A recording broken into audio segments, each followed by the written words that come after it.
Hi everyone, it's Kim Vopney, the fitness doula. I'm just going to shoot a quick video to explain neutral pelvis and standing.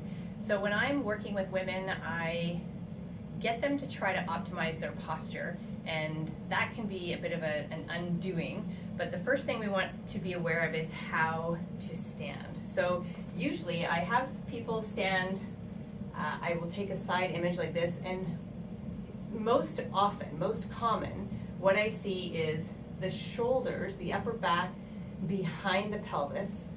The pelvis is thrust forward, and often usually accompanied with that is a tucked under tailbone.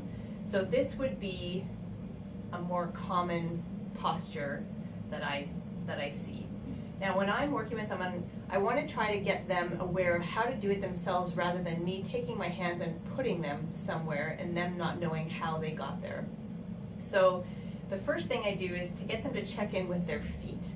So I want their feet to be pelvis width apart. So if they were to find their hip bones or the pelvis and draw lines down, the lines should go straight and intersect with the front part of the ankles there. So that would be the first step. So get them to stand with feet pelvis width apart, feet pointing forward, and then I get them, so again, usually they're here, I'm going to get them to take back their pelvis up so that their perineum, and I'll show them a picture of my pelvis model to show them where that perineum is if they're not aware.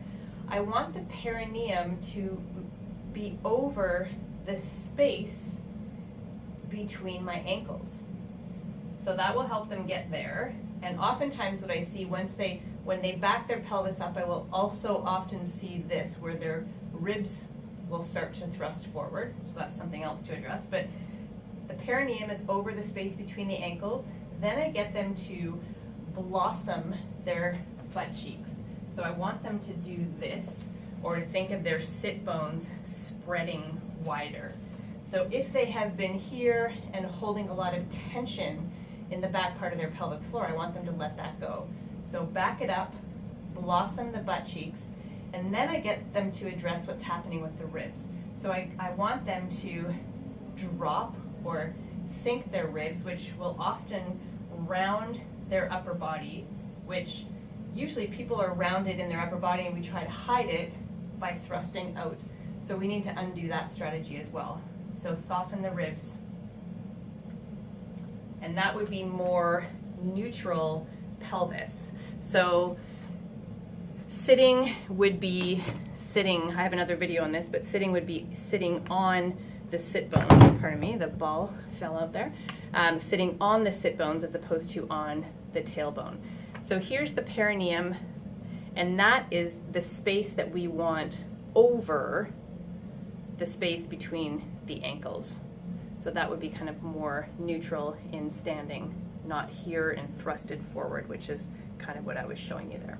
So there you go, a quick way to help optimize your standing posture for better pelvic health. See you next time.